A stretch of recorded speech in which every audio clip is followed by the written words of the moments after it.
Hello दोस्तों, this is Vishakha Dagar coming up with next round of New Simplified. The banking facility सबको मिले, ये government का एम होता है. इसके लिए डिफरेंट डिफरेंट स्कीम्स भी लेकर आती है, जैसे स्मॉल फाइनेंस बैंक हो या फिर आपका पेमेंट बैंक हो. But one of the earlier series थी कोऑपरेटिव बैंक. तो आज हम कुछ ऐसा ही डिस्कस करने वाले हैं through fixing urban cooperative bank, जो कि आरबीआई लेकर आया है. इसी सीरीज में हम बहुत सारी चीजें पढ़ेंगे, जैसे अर्बन कोऑपरेटिव बैंक क्या होते हैं, उनका रेगुलेशन क्या होता है, उसमें प्रॉब्लम क्या है, क्या फिक्स करना है. साथ में हम समझेंगे कि स्टैट्यूटरी लिक्विडिटी रेशियो क्या होती है. हम जानेंगे प्रायोरिटी सेक्टर लेंडिंग क्या होती है, बेजल नॉर्म्स क्या होते हैं, बैंक ऑफ इंटरनेशनल सेटलमेंट क्या है, CRAR रेशियो क्या होती है और रिटेन्ड अर्निंग्स क्या होती हैं. Because these are something we are going to discuss in today's topic. There is a lot to cover, but मुझे एक सवाल का जवाब दीजिए. Which body regulate the urban cooperative bank? आपका सेंट्रल गवर्नमेंट है, स्टेट गवर्नमेंट है, मिनिस्ट्री ऑफ फाइनेंस है या फिर आरबीआई है? इसका जवाब वीडियो के एंड में. Let's give that. चलिए आगे चलते हैं. सबसे पहले समझते हैं बैंकिंग क्या होती है. अगर बैंकिंग देखा जाए तो banking basically nothing, banks are financial intermediaries. किसी भी सोसाइटी में दो तरीके के लोग होते हैं, एक जिनके पास एक्सेस होता है, दूसरा जिनके पास पैसा चाहिए होता है, या तो उन्हें इन्वेस्ट करना है या फिर कुछ कंज्यूम करना है. तो बैंक एक इंटरमीडिएटरी बन जाते हैं जो कि इस पैसे को इकट्ठा करते हैं, डिपॉजिट करते हैं और वहीं पे इस तरफ लोन दे देते हैं. तो बैंक किसी भी टाइम पे दो फंक्शन फुलफिल करता है. एक ये देखिए, individual organisation of business deposit करते हैं, तो एक है deposition function. Simultaneously it serves the function of ये आपका क्रेडिट क्रिएट करना, तो मॉर्गेजेस देना या कार लोन देना या बिजनेस लोन देना. इस तरीके से बैंक दो तरीके के फंक्शन फुलफिल करता है. पर साथ में बैंक का एक और फंक्शन होता है, दैट इज फाइनेंशियल इंक्लूजन, कि जो अनबैंक पॉपुलेशन है उन तक बैंकिंग लेके जाना, जिससे कि उनके जो एसेट है उनको भी मोबिलाइज किया जा सके, उनके पैसों को यूज किया जा सके और उनको लोन ऐसी ऑर्गेनाइजेशन से मिले, बैंक जैसी, जो कि लोगों को क्या करते हैं, लूटते नहीं है. अदरवाइज मनी लेंडर भी लोन देते हैं बट वो लूटने की पॉसिबिलिटीज बढ़ जाती है. इसीलिए अर्बन कोऑपरेटिव बैंक पिक्चर में आते हैं. बट अर्बन कोऑपरेटिव बैंक को पढ़ने से पहले कुछ चीजें, कुछ टेक्निकल चीजें लेट्स अंडरस्टैंड, बिकॉज उनकी अंडरस्टैंडिंग हमें चाहिए होगी आगे. इसके लिए सबसे पहले समझते हैं कि banking sense is a very important exercise जो सबको लोन देती है. अगर बैंक फेल हो जाए तो सोसाइटीज डूबने लगती हैं. जैसे 1929 की जो इकोनॉमिक क्राइसिस थी, जो देखा गया था, उसके बाद जो फाइनेंशियल क्राइसिस, उसका one of the biggest reason was bank भी डूबने लगे थे. या 2008 के आसपास या फिर 1997 की जो क्राइसिस हुई थी, लेमन ब्रदर के क्राइसिस होने के बाद ओवरऑल सोसाइटी पे बहुत नुकसान होता है. So it is very important कि बैंक की जो फाइनेंशियल स्टेबिलिटी है उसको मेंटेन रखा जाए. And that's why bank of international settlement बना था 1930s में. तो 1930s में हमारा बैंक ऑफ इंटरनेशनल सेटलमेंट बना, राइट. हेग एग्रीमेंट के थ्रू बना था. ध्यान रखिएगा, मोस्टली ये कहीं मेंशन नहीं होता. Bank of international settlement Hague agreement के थ्रू बना था, राइट. इसका काम होता है फाइनेंस और फाइनेंशियल स्टेबिलिटी मेंटेन रखना. इसी के साथ जो ये आपका BIS है, इसका हेडक्वार्टर आपका बेजल स्विट्जरलैंड में है. इसीलिए ये जो नॉर्म्स बनाता है उसको बेजल नॉर्म्स कहते हैं, जो हम पढ़ने वाले हैं.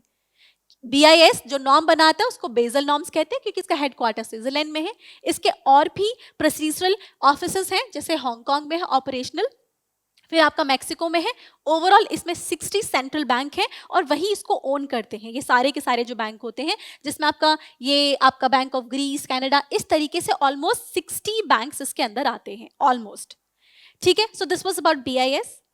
इसके बाद आता है कि बेजल नॉर्म्स कब आए. बेजल नॉर्म्स जब इकोनॉमिक क्राइसिस है उसके बाद आने लगे, जैसे 1997 के बाद, 2008 की फाइनेंशियल क्राइसिस के बाद. तो अब तक बेजल नॉर्म्स 3 बार ये आपका BIS लेकर आया है. उनको याद रखेंगे, 1, 2 एंड 3. पहला वाला आपका 1997 में आया था, दूसरा वाला 2004 में आया था और तीसरा वाला 2010 में आया था. बेजल नॉर्म्स आते हैं जिससे कि बैंक 3 फंक्शंस को बेहतर तरीके से फुलफिल करे. दैट इज, बैंक का सबसे पहला होता है रेगुलेशन, कि बैंक जो काम कर रहे हैं वो एक फाइनेंशियल लिमिट या फिर बाकी लिमिट्स में रह के करें.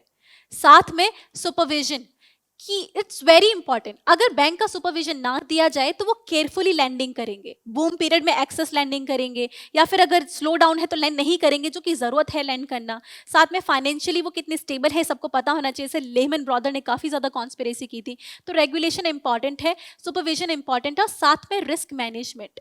मतलब बैंकिंग इज एन एक्टिविटी जो कि बहुत ही ज्यादा प्रॉफिट मोटिव ओरिएंटेड होती है, तो एपेटाइट बढ़ाने के लिए may be continuous bank loan दें। इट्स वेरी इंपॉर्टेंट कि वैल्यूएबल एसेट में ही आप क्या करो, लोन दो, तो उसको कहते हैं रिस्क मैनेजमेंट। इन तीन चीजों को ध्यान रखने के लिए बीआईएस क्या करता है, नॉर्म्स लेकर आता है कि आप एक पर्टिकुलर अमाउंट ऑफ मनी सिर्फ ऐसी जगह में इन्वेस्ट करोगे या अपने पास रखोगे जो कि क्राइसिस के टाइम पे आप यूज कर सको। तो इसमें क्या रिजर्व क्रिएट करने की कहते हैं बेसल नॉर्म्स में, राइट। बेसल नॉर्म्स में सिर्फ रिजर्व क्रिएट करने की, मोस्टली रिजर्व क्रिएट करने की बात की जा रही है कि एक पर्टिकुलर अमाउंट ऑफ मनी आपके पास सेफ होना चाहिए जो कि आप क्राइसिस के टाइम पे यूज कर सकें। दैट्स व्हाई बेसल नॉर्म्स में आपका CRAR रेशियो आ जाती है, कैपिटल टू रिस्क या रिस्क वेटेड एसेट्स रेशियो जो होती है आपकी। इसका फॉर्मूला क्या होता है, इसका फॉर्मूला अगर आप देखें तो it's actually tier 1 capital plus tier 2 capital upon में रिस्क वेटेड एसेट रेशियो। अब सवाल यह है टीयर 1 कैपिटल क्या होती है, टीयर 2 कैपिटल क्या होती है, रिस्क वेटेड एसेट रेशियो क्या होती है। पहली बात, CRAR का फंक्शन होता है कि एक पर्टिकुलर कैपिटल आपकी सेफ होनी चाहिए जिसको आप यूज कर सको रिस्क के टाइम पे। तो अब इसमें क्या होता है, दोनों कैपिटल रखते हैं, tier 1 capital, tier 2 capital. Tier 1 capital आपकी मोस्ट सेफ कैपिटल मानी जाती है, this is consider as the safest capital. ये रिलेटिवली अनसेफ होती है। ये सेफ क्यों होती है, इसमें आते हैं आपके टीयर 1 कैपिटल में पहला इक्विटी, दूसरा आपकी आती है रिटेन्ड अर्निंग। ठीक है, दोनों समझेंगे क्या होती है। इक्विटी क्यों सेफ होती है, अगर किसी भी कंपनी के शेयर उसने मार्केट में दे दिए हैं तो वो शेयर ऐसे हैं कि कंपनी डूब रही है तो शेयर की वैल्यू कम हो गई। लोगों के पास जो शेयर है, अब मेरे पास वैल्यू कम हो गई, पहले 10,000 का, अगर पहले 1,000 का शेयर था अब 4 रुपए का शेयर है, तो जब कंपनी को आप बेचने भी जाओगे तो उसको कम पैसे पे करने पड़ रहे हैं, 4 रुपए, 5 रुपए, 6 रुपए। इक्विटी का जो रिस्क होता है वो उसके पास होता है जिसके पास शेयर चले गए। तो अगर मेरी कंपनी है, मैंने 10,000 इक्विटी अगर लॉन्च कर रखी है, तो जो मेरी कंपनी डूबेगी तो शेयर की वैल्यू कम हो जाएगी, शेयर की वैल्यू कम हो जाएगी, मुझे लोगों को पे कम करना पड़ेगा। सो इन रियलिटी इक्विटीज रिस्की नहीं होते। फिर आते हैं रिटेन्ड अर्निंग। रिटेन्ड अर्निंग वो होती है कि जितना प्रॉफिट मैंने अर्न किया उस प्रॉफिट में से कुछ प्रॉफिट मैं वापस डिस्ट्रीब्यूट नहीं करती, उल्टा उसको रखती हूँ कैपिटल, कंपनी की एसेट बढ़ाने के लिए, वापस इन्वेस्ट करने के लिए, उसको कहते हैं रिटेन्ड अर्निंग। तो एक इक्विटी हो गया, रिटेन्ड अर्निंग जिसे मैंने डिस्ट्रीब्यूट नहीं किया उसे मैं इन्वेस्ट करना चाहती हूँ, ये इसको कहते हैं core capital of the bank, this is very safe. और टीयर 2 होती है आपकी सप्लीमेंट्री कैपिटल, इसमें आपके रिस्की एसेट आते हैं जैसे हाइब्रिड इक्विटीज जिसमें आपको पे बैक ढंग से करना पड़ सकता है, सबसे पहले कर सकता है, या फिर आपके अनसिक्योर्ड या फिर अनइवैल्यूएटेड रिजर्व जो होते हैं, इस तरीके के जो आपके रिस्की कैपिटल होते हैं वो टीयर 2 में आते हैं। अब आते हैं रिस्क वेटेड एसेट नीचे। इमेजिन आपके पास ओवरऑल 100 एसेट है, उसमें से आपने जो 50 है वो गवर्नमेंट को दिए जिसका रिस्क ऑलमोस्ट 0%, बिकॉज गवर्नमेंट को कहा जाता है कि गवर्नमेंट रिटर्न कर ही देगी, उसकी वैल्यू इतनी है, राइट।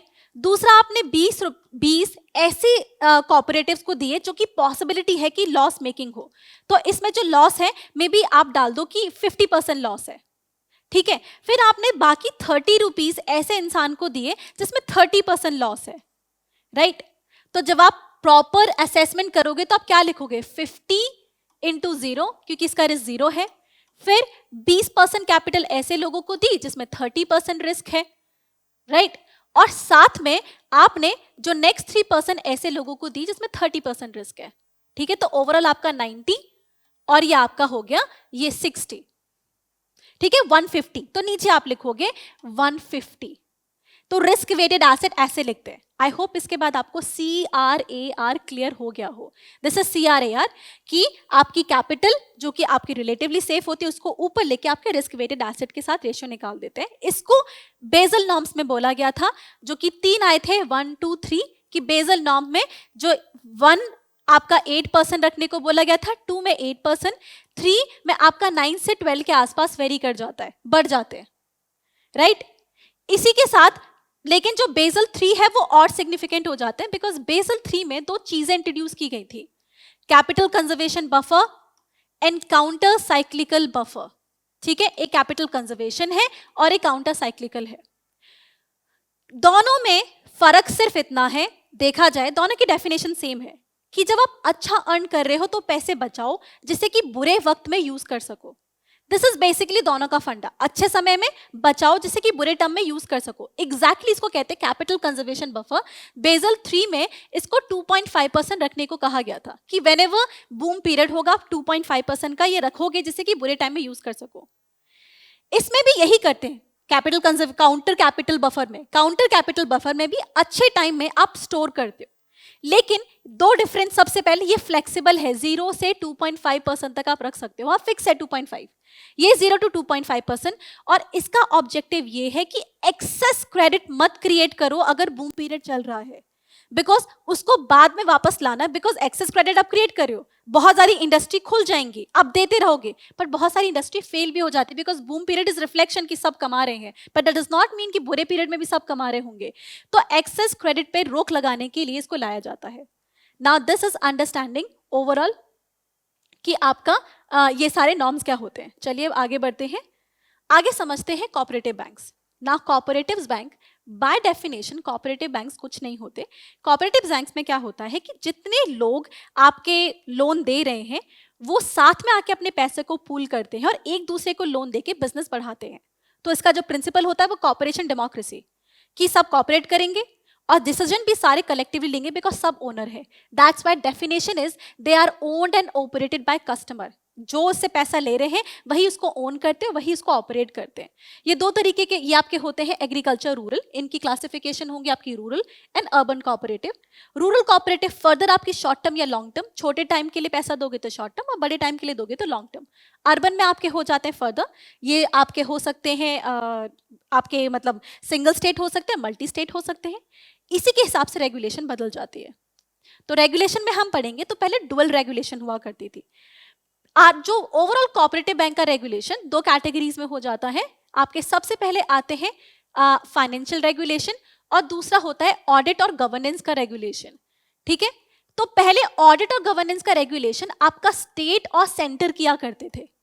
अगर सिंगल स्टेट कोऑपरेटिव है, एक ही स्टेट में आ रहा है तो स्टेट रजिस्ट्रार करता था, और अगर आपका मल्टीपल स्टेट में आ रहा है तो multi state cooperative society act के अंदर सेंट्रल रजिस्ट्रार करता था। दिस वाज ऑडिट और गवर्नेंस का रेगुलेशन। बट फाइनेंस का रेगुलेशन आपका आरबीआई के पास जाता था अंडर आरबीआई रेगुलेशन एक्ट। साथ में बोला गया था कि इनकी जो एसएलआर क्या होता है, स्टैट्यूटरी लिक्विडिटी रेशियो, जितना भी बैंक के पास पैसा है वो जो लोन दे रही है उसका एक पर्टिकुलर परसेंटेज बैंक को अपनी गवर्नमेंट के बॉन्ड्स में वो इन्वेस्ट करना होता है, जी सेक्स में इन्वेस्ट करना होता है, उसको कहते हैं एसएलआर। तो बॉन्ड्स में इन्वेस्ट करो या फिर अपने आप किसी और फॉर्मेट में रखो जो कि सिक्योर है, उसको कहते हैं एसएलआर रेशियो। गवर्नमेंट में इन्वेस्ट करो या फिर सेफ फॉर्मेट में रखो। अर्बन कोऑपरेटिव्स के लिए ये 22% है, बाकी बैंक के जैसे। फिर आपकी PSLR priority sector lending. Priority sector lending मतलब जितना लोन आप दे रहे हैं उसमें से कुछ परसेंट आपको प्रायोरिटी सेक्टर को देना होता है। प्रायोरिटी सेक्टर वो सेक्टर होते हैं जैसे एग्रीकल्चर हो गया, आपकी स्मॉल इंडस्ट्री हो गई, या फिर इंफ्रास्ट्रक्चर, या तो ये वीकर सेक्शन है जिनको सपोर्ट चाहिए, या वो ऐसे सेक्टर हैं जिनकी क्रिएशन से आपको ओवरऑल मल्टीप्लाई इफेक्ट क्रिएट होता है। तो पीएसएल की रिक्वायरमेंट अभी तो इन पे 40% है, बट आरबीआई ने बोला है 2024 तक ग्रेजुअली 75% कर दी जाएगी। हमारी सोसाइटी में ओवरऑल अब तक 1540 अर्बन कोऑपरेटिव बैंक्स हैं। But the picture is bad in terms of reform. हमें चाहिए बिकॉज इनकी फाइनेंशियल सिचुएशन खराब है। देखा जाए तो इसमें से पुअर परफॉर्मेंस 277 ऐसे हैं जिनके एसेट्स बहुत, जिनकी सिचुएशन खराब है। 105 ऐसे हैं जो कि कैपिटल रिक्वायरमेंट को फुलफिल नहीं करते, जो रिक्वायरमेंट वहां एसएलआर पीएसएल की है ना उसको नहीं करते। आपके 447 ऐसे हैं जिनकी नेटवर्थ बहुत पुअर है, और 328 ऐसे हैं जिनका एनपीए मोर देन 15% है। एनपीए क्या है फिर कभी डिस्कस करेंगे। साथ में आरबीआई की फाइनेंशियल स्टेबिलिटी रिपोर्ट कहती है कि 10% एनपीए बहुत सारे क्रॉस कर चुके हैं और ये अपने ऑब्जेक्टिव्स को फेल करते हैं, इसीलिए बिकॉज कैपिटल इनका बेस एक्सपेंडेड नहीं है। साथ में कंपटीशन बहुत ज़्यादा होता है इनका नॉर्मल बैंक से, बिकॉज इनके पास टेक्नोलॉजी नहीं है, कस्टमर की प्रेफरेंस कम है, पॉलिटिकल इंटरफेरेंस बहुत ज़्यादा होता है इनके रेगुलेशन में, एडमिनिस्ट्रेशन में ट्रांसपेरेंसी नहीं होती है। ओवरऑल जो उनके डायरेक्टर्स होते हैं वो भी इलेक्शन के बेसिस पे होते हैं, तो उनके पास एक्सपर्टीज नहीं होती कि किसको और कैसे ऑडिट करें, किसको लोन दें। तो ये बहुत ज़्यादा देखा जाता है। इसका एक बहुत बेहतरीन एग्जांपल है आपका पंजाब एंड महाराष्ट्र कोऑपरेटिव। उसमें ऑडिटिंग सुपरविजन किसी का ध्यान नहीं रखा गया। 70% आपने 70% ऑफ द एसेट किसी एक ही इंस्टीट्यूशन में लगा दिए। मतलब रिस्क डाइवर्सिफिकेशन तो सीखा नहीं ना, 5% यहाँ, 10% यहाँ, 15% यहाँ, ऐसे अपने रिस्क को डाइवर्सिफाई करते हैं। 70% आपने किसी में डाल दिए तो ऐसे केस में तो फेलियर हो सकता है ना, अगर वो फेल हो गया। साथ में रीजनल डिस्पैरिटी बहुत देखी जाती है कि महाराष्ट्र गुजरात में 1/3 आपके कॉपरेटिव्स मिलते हैं और बाकी कॉपरेटिव्स कम मिलते हैं। तो इसके लिए रिफॉर्म्स आए, जैसे माधवन कमेटी आई 1978 में, मालेगांव कमेटी आई। मालेगांव कमेटी ने बोला कि जो डायरेक्टर है वो इलेक्टेड की जगह एक्सपर्ट होना चाहिए फाइनेंस में। साथ में बोला काफी कुछ को आप कंसोलिडेट करो, स्मॉल फाइनेंशियल बैंक बना दो। इसके साथ बोला गया कैपिटल इनकी जो बढ़ाने की कैपेसिटी बढ़ाओ, इनको ऐसे बनाओ कि स्टॉक मार्केट से पैसा ले सकें, बिकॉज अभी इनके पास पैसा नहीं है, तो स्टॉक मार्केट पे अपने आप को लिस्ट कर सके, पैसे ले सकें। साथ में बोला कि ऑडिट आपका साइंटिफिक होना चाहिए। रिसेंटली सिमिलर कमेटी आई, एक एनएस विश्वनाथन कमेटी, जो कि आरबीआई ने सेटअप की। इसने सिमिलर लाइंस पे ही आपके रिकमेंडेशन दिए। इसने बोला कि 4 टियर स्ट्रक्चर क्लासिफिकेशन होना चाहिए। ये 4 टियर क्लासिफिकेशन कैसा है? ये कुछ ऐसा है, ये आपका होगा लेस देन 100 करोड़ पहला, फिर 100 से 1000 करोड़ दूसरा, फिर 1000 से आपका 10,000 करोड़ तीसरा, और फिर आपका मोर देन 10,000 करोड़। बोला इस तरीके से क्लासिफाई करो। जिनकी एसेट कम है, जिनकी जो परफॉर्मेंस अच्छी नहीं है, उन पे रिस्ट्रिक्शन लगा दो वो कितना लोन दे सकते हैं। जो अच्छा परफॉर्म करे उनके साथ फ्लेक्सिबल रखो। इसके साथ बोला CRAR, आप समझ चुके हैं, इसकी रेशो 9 से 15% होनी चाहिए। साथ में बोला कंसोलिडेशन 2 तरीके से, जो बेटर परफॉर्म करे उनको वॉलंटरी दो, लेकिन अगर जो बेहतर नहीं परफॉर्म करे उनका कंपल्सरी कंसोलिडेशन कर दो। इसके साथ बोला स्टॉक एक्सचेंज पे इनको लिस्ट कर दो, जिससे कि अपने स्टॉक मार्केट में स्टॉक्स निकाल सके और पैसा अपना कलेक्ट कर सके। Now that is for all. This is understanding cooperative society. I hope आपको ये पसंद आया हो। अगर पसंद आया तो मेरे सवाल का जवाब दीजिए, which body regulate the UCB? Central, State, Ministry of Finance, RBI? पहले शायद इसका जवाब A, B और D देना होता, बट अब इसका जवाब सिर्फ RBI है। Now that is for all. अगर आप मेरी वीडियो पसंद आई तो लाइक करें, सब्सक्राइब करें, ज्वाइन करें। We are present here just to help you. Thank you so much. Current Affairs by Forum IAS is an all-in-one program that covers the dynamic aspect of the syllabus from both prelims and mains perspectives. Last year, we have helped more than 100 students crack IAS with our current affairs classes.